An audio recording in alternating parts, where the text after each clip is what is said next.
Kemenyan sudah dibakar nih Bung Arif. Kemenyan sudah dibakar, mari kita Suhu Iqbal kayaknya udah muncul nih. Suhu Iqbal. Yo. Tuh kan. Lo salahin si Dimas tuh. Masa lo manggil lo pakai Kemenyan kata dia? Gak apa-apa. Gue udah siap Bang Kantil. Ya. Iya, ini kan Suhu kalau dimanggil tuh nggak boleh sembarangan, Bung Arif. Betul, penuh dengan ritual-ritual. Oke, Bung Iqbal, Suhu Iqbal. Jadi kemarin ini kan minggu kemarin itu IHSG all time high nih ya di hari Jumat. Ini si Dimas kebanyakan basa-basi ini si Dimas nih. Itu gara-gara kita berdua itu salah mulu, Bal. Kenapa memang, bro? Enggak, kita masih oke lah. masih ada benernya. Terus US rupiah kan kemarin, nah kita salahnya di US rupiah. Yeah. US rupiah kita tadi nggak menyangka bakal menguat seperti ini. Which is kita cuma 14.250 lah paling enggak. Nah ternyata sampai dengan 14.200. Nah, walaupun cuma sehari. Walaupun di bawahnya sehari, tapi sekarang bertengger di 14.200-an. Nah, kedepannya gimana nih Bung Iqbal nih dengan situasi seperti ini? Sampai kalau kita tebak kita salah lagi ya? Iya, makanya kita panggil ahlinya aja. Langsung. Suhu Iqbal, gimana Suhu Iqbal? Jadi, gue kan ngikutin terus nih Baskom, POD-nya, podcastnya, dan gue ngelihat sih sebenarnya bukannya salah sih lu berdua ya, cuman mungkin kecepatan nge-tracknya. Baik banget lu, komen lu tuh positif dan baik sekali loh. Bal, thank you loh, Bal. Enggak, bener bro. Jadi lu kecepatan, tapi once lu ngadain podcastnya mungkin lebih lambat 2 hari, lu bisa nge-track pasti ke situ gitu. Kecepatan aja podcastnya, itu doang gue lihat. Nah, oke. Jadi gue ngelihat begini nih bro, untuk teknikalnya, setelah fundamental tadi lu udah jelasin di awal, dan gue cukup quite positif lah itu semua, maksudnya itu memang kejadiannya memang fundamentalnya itu, karena yang podcast sebelumnya gue coba kasih tahu kalau teknikal itu kebentuk dari fundamental yang lu udah bawain tadi gitu ya. Nah, untuk US rupiah di tengah kecenderungan dolar indeks yang menguat, gue masih melihat bahwa kenapa sih dolar indeks menguat tapi rupiahnya nggak ngefek, tetap menguat begitu ya. Dolar indeks menguat berarti harusnya dolar menguat ya, Bang Iqbal ya. Betul. Tapi ini ternyata rupiah juga menguat malah. Nah, akhirnya balik lagi nih, kalau kita ngomongin dolar indeks terhadap major currency, bener ya, harus dikotakin dulu tuh. Dolar indeks memang sangat berkorelasi dengan major currency. Di situ ada EGAN lah dalamnya, Euro, GBP, Aussie, New Zealand lah, gitu ya. Akan tetapi kalau kita ngomong negara berkembang, khususnya emerging market Indonesia, kenapa sih rupiah masih tetap melanjutkan penguatannya, bahkan cenderung stabil sekarang? Ya, berarti yang lu omongin fundamental itu, bahwa ekonomi Indonesia cukup kuat dengan data naik signifikan. Dan Bung Arif tahu nggak kalau ekspor kita ini sebenarnya apakah kita pernah di angka segini, apa sebelumnya pernah lebih tinggi? Ini kenaikan yang kemarin? Kenaikannya Yes. Ini udah tertinggi kali? Enggak? Yes, betul. Ini udah tertinggi sepanjang sejarah. Kita punya ekspor bagus banget. Nah, berarti masuk tuh. Jadi poinnya adalah pada saat kita ekspor keluar, kita dapat bayaran nih dari luar nih. Ini fundamental yang tadi Bro Arif sama Bro Dimas kasih tahu. Dapat bayaran dari luar, berarti nambah nih di dalam yang kalau kita sebut itu di ekonomi kalendernya adalah money supply-nya kita nih. Ya, duit beredar banyak nih gitu. Jadi dari sisi fundamental udah cukup signifikan yang bisa kita bilang kategori dolar indeks menguat tapi rupiah ikut menguat karena money supply-nya bagus dari luar, dapat pembayaran lebih besar dari sisi ekspor. Oke, lanjut ke teknikal. Untuk teknikal sendiri, kalau rupiah kita bisa break di bawah 14.200 sampai 14.220, yang chartingnya nanti Bro Dimas bisa share ya di situ ya. Siap. Yes, berarti kalau dia bisa break di bawah 14.200 dan 14.220, kelihatan tuh udah. Berarti kalau di bawah itu 14.130 udah pasti main di situ tuh. 100% pasti akan bermain di 14.130-an. Kalau dia break dan close di bawah 14.2 dan 14.220. Kenapa sih lu jadi acuan 14.2 dan 14.220? Ya. Karena untuk daily basis, nanti chartingnya lu share, 14.2 itu adalah support kuat dia. Setuju. Itu adalah zona supply and demand dia untuk US rupiah. Khususnya rupiah di sini gua ngomong, kenapa menguat.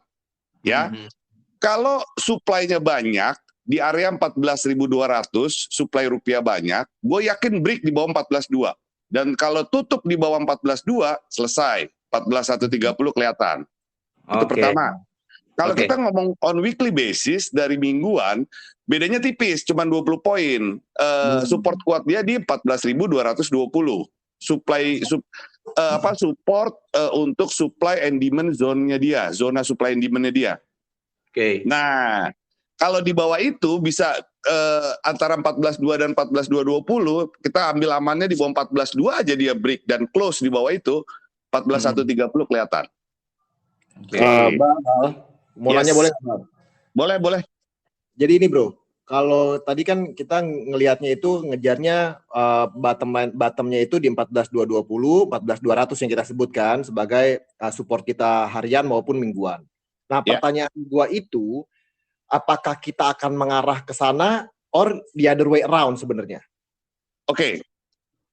Fundamental yang tadi lu udah sebutin di awal, mungkin ada penambahan sedikit karena menjelang window dressing ya, kita udah sama-sama tahu nih window dressing nih. Nah, menjelang window dressing ini dan penutupan akhir tahun, mungkin kita udah sama-sama baca bahwa pemerintah khususnya Jokowi melakukan lawatan ke luar negeri. Erick Thohir sebagai Menteri BUMN berusaha untuk melobi agar dana-dana SWF bisa ditambahkan dan bisa dialokasikan ke proyek-proyek strategis di Indonesia. Intinya adalah dua lawatan ini antara Jokowi dan Erick Thohir, saya melihat cukup berhasil sampai hari ini. Luar biasa. Untuk menarik investor ya? Betul, untuk foreign direct investment, baik melalui SWF maupun melalui INA. Ya, Indonesia authority aja gitu, pokoknya itu investment apa gitu, INA lah gitu. Nah, kalau pertanyaan Bung Arif, 14.200 dan 14.220 once menjelang akhir tahun sekarang dan fundamental yang udah diceritakan, ada beberapa katalis positif yang udah keluar khususnya ekspor yang tadi sudah dijelaskan sama Bro Arif dan Bro Dimas. Saya melihat saya cukup positif kalau ngelihat fundamentalnya dan cukup positif kalau ngelihat teknikalnya. Ya, jadi dua hal yang menurut saya cukup membuat saya optimis kalau rupiah bisa di break di bawah 14.200. Jadi secara teknikal fundamental mendukung 14.200 break ke 14.130 ya, Su Iqbal ya. Ya, betul. Mantap. Betul. Sekarang IHSG gimana nih, Bung? Nah, lanjut US rupiah sedikit aja. Tapi ada sisanya. tapenya nih. Lanjutin dulu sih. Iya, betul. Gua baru kasih yang manisnya. Nah, tapi ada tapinya nih. Once ini terjadi perubahan pembalikan arah dengan catatan bahwa partner dagang terbesar kita selama ini kita udah sama-sama tahu bahwa China partner dagang kita terbesar ya. Kalau terjadi apa-apa di China dengan perubahan iklim, dengan pasokan bahan baku yang pokoknya yang sudah dijelaskan sama Bro Dimas dan Bro Lala, kemungkinan besar apabila terjadi kemampetan ekonomi di China lagi, otomatis kita punya rupiah akan melemah secara jangka pendek. Nah, kita ngomong resisten berarti kalau kita ngomong pelemahan rupiah.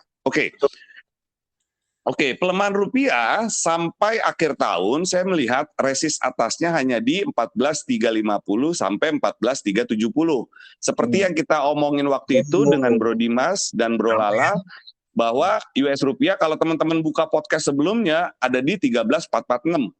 14.446 paling atasnya. Dan 14.350 untuk daily-nya waktu itu. Nah, karena ini sudah bergerak di mendekati 14.2, jadi Yang kemarin jadi daily resistnya, jadi daily resistnya sekarang jadi jangka pendek di 14.350 sampai 14.370. Itu resist atasnya ya teman-teman, boleh perhatikan itu karena pada saat terjadi pembalikan arah teman-teman tahu harus mau ngapain. Dia break dan close di atas 14.350 sampai 3.370 berarti sudah bubar pestanya. Penguatan rupiah bubar dulu. Oke. Siap. Nah, itu resist atasnya. Oke, sekarang apa? ISG ya tadi ya? Betul, gimana nih Bung Iba, ISG? Pertanyaannya apa dulu? Ini all time high nih. Nah, bakal lanjut gak nih? Dimas soalnya dananya masih banyak banget kan ya. Iya. Jadi apakah masuknya ke saham lagi mau gitu atau gimana mendingan? Duit belanja belum habis, Bung Iba. Oke. Jadi gini, seru nih. Kalau kita ngomong teknikalnya untuk indeks, memang penguatan indeks akhir-akhir ini tidak dibarengi dengan volume asing yang signifikan. Beda nih, kita ngomong Oktober, waktu kita kemarin FOMC meeting di bulan November awal, saya melihat bahwa volume asing cukup besar di bulan Oktober sepanjang tahun 2021. Nah, makanya di November saya yakin bahwa indeks bisa break all time high dan sky is the limit. Nah, sekarang beda nih kita ngomong lagi. Karena tidak dibarengi dengan volume asing yang cukup signifikan dan memang ada beberapa fund manager besar yang bermain di reksadana saham dan isinya adalah saham-saham big cap. Banyak nih orang-orang yang ngejar, bukan orang-orang yang ngejar, para market, saya nggak bisa ngomong ke situ deh. Gimana ya, cara ngomong gimana ya, aduh, takut salah, sebentar, gini, jadi tenaga penjual, nah itulah yang bagus, tenaga penjual yang banyak submit di beberapa reksadana saham karena mengejar alih-alih window dressing akhir tahun.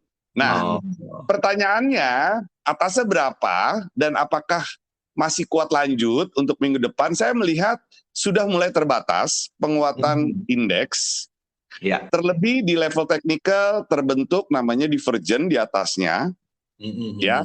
Dan penutupan indeks di 6720 kemarin sebenarnya sudah melebihi target resist saya untuk all time high kemarin di 6793. Jadi 6715 sampai 6720 nanti Bro Dimas bisa sharing chartnya, itu sebenarnya udah resist atas. Kalaupun mau menguat, penguatannya udah terbatas sampai 6775, 6785. Nah, itu perlu dicatat tuh teman-teman yang dengerin nanti. Iya. Nah, kalaupun akhir tahun indeks itu kuat nggak sih di 68? Kuat, bisa. Oke, baru mau nanya, udah jawab aja. Betul, atasnya 6835 sampai 6850. Level masuk di berapa sih? Kalau sekarang saya tidak suggestion untuk masuk. Nah, level masuk terbaik, pertama, support untuk 2 bulan terakhir di 2021 ada di 6610 sampai 6625. Itu support satu dia. Jadi kalau mau masuk, coba alokasikan porto. Kalau mau masuk 50% boleh, maksimum lebih dari itu teman-teman harus ngitung resiko dan reward. Setidaknya 6610 sampai 6625 adalah support dia yang dia mau kejar setelah penguatan break dia punya all time high. Gitu Dimas. Oke, jadi sebenarnya penguatan terbatas walaupun 6.800 setidaknya mungkin masih ya sampai dengan akhir tahun ya. Ya, optimis saya. Tapi di satu sisi ya potensi penurunannya juga cukup tinggi ya.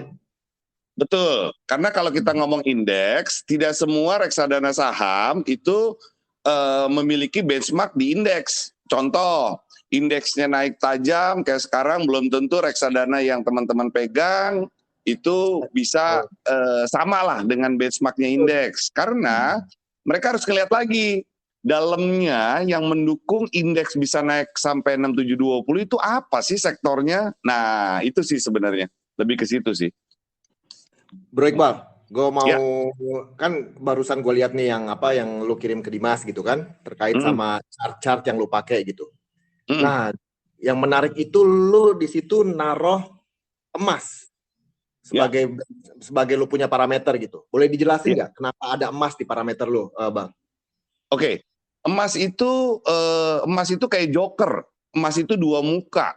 Dalam artian kayak joker, dia bisa menjadi outperform, bisa jadi bagus pada saat sebagai sarana pelindung dari inflasi. Kita ngomongnya hedging lah gitu ya. Dan emas itu juga bisa bagus kalau terjadi masalah dengan dunia, khususnya ekonomi, pandemi kemarin. Ya. Jadi emas itu dua muka. Betul. Kenapa gue masukin emas? Karena emas ini sekarang lagi coba untuk tes tertingginya tes resistnya di 1910 per troy on. Dengan catatan ekonomi di US mengalami stagflasi, inflasi ketinggian, tapi tidak diikuti dengan GDP-nya dia yang membaik, tenaga kerjanya yang membaik. Nah, 2 hari belakangan ini ekonomi kalender di US mulai membaik nih, dari sisi retail sales, dari sisi jobless claim itu mulai membaik nih. Emas sudah mulai sedikit-sedikit pudar. Nah, kedepannya dari sisi teknikal, emas akan kesulitan sebenarnya mencapai level di atas 1900 per troy on dari sisi teknikal. Nah, semoga apa yang gue lihat dengan penjelasan Bro Dimas dan Bro Lala sebelumnya bahwa Jepang mengeluarkan stimulus, Amerika mengeluarkan stimulus lanjutan untuk infrastruktur. Kemungkinan besar dengan kenaikan inflasi yang bisa diimbangi dengan GDP di Amerika dan sektor tenaga kerja yang tumbuh, kemungkinan besar inflasi akan berubah menjadi inflasi yang lebih sehat. Nah, emas akan kehilangan tuh. Kilau-kilaunya akan kehilangan. Ya, kalau fundamental yang dijelaskan Bro Dimas dan Bro Lala yang sudah terjadi itu dan kedepannya akan lebih baik, saya melihat bahwa pada saat emas melemah sebagai sarana pelindung aset, sebagai aset yang relatif aman, yang bersanding dengan US dollar, kemungkinan apabila emasnya melemah, korelasinya kuat. Permintaan dolar juga akan berkurang. Berarti major currency Euro, GBP, Aussie, New Zealand akan coba bounce back untuk jangka pendek. Begitu ceritanya. Oke, luar biasa emang hari ini. Nggak salah. Nggak salah kita bakar menyan ya. Doi datang nggak salah.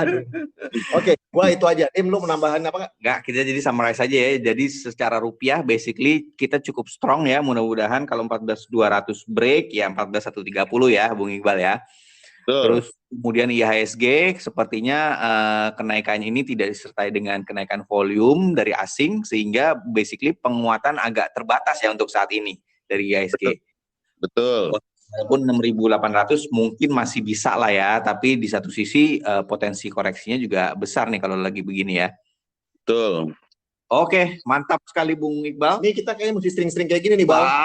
Iya, betul. Oh iya, sedikit tambahan tadi lu bahas di depan itu lu bahas sedikit kepemilikan asing di SBN, bener nggak? Betul. Ya, betul. Yes, ini pertanyaan gua. Kalau orang pegang obligasi, berarti dia mendoakan kejadian itu yang buruk-buruk apa yang baik-baik, Dim? Pertanyaan sulit nih kayaknya nih. Pokoknya kalau prinsip gue itu di obligasi, yang pertama itu pasti kita ngomongin chance terhadap pergerakan suku bunga kan, Bro? Betul. Jadi kalau ditanya yang baik-baik atau yang buruk-buruk, yang bottom line-nya itu adalah mereka berharap secara kenaikan harga itu kita berharapnya ya suku bunganya turun gitu sih. Dan inflasinya rendah. Ya, gitu Bro. Betul. Berarti kalau kita pegang obligasi, kita berharap ekonomi nggak jalan, COVID kalau ada yang baru lagi, corona jilid berapa, terus perang dan segala macam. Jadi kan suku bunga turun, obligasi naik. Tapi yang tadi lu bilang di depan bahwa kepemilikan asing sudah mulai berkurang, yes, gua setuju banget. Karena asing sudah melihat bahwa di 2022, kemungkinan besar ekonomi Indonesia, khususnya suku bunga yang berkiblat kepada The Fed, akan naik signifikan. Itu yang gue lihat. Ini bahasan baru lagi nih. Yes, betul. Jadi kalau yang pegang obligasi, gue bilang jangan, mendingan lu deposito dengan catatan tiap 1 bulan perpanjang. Itu saran gue di Bro.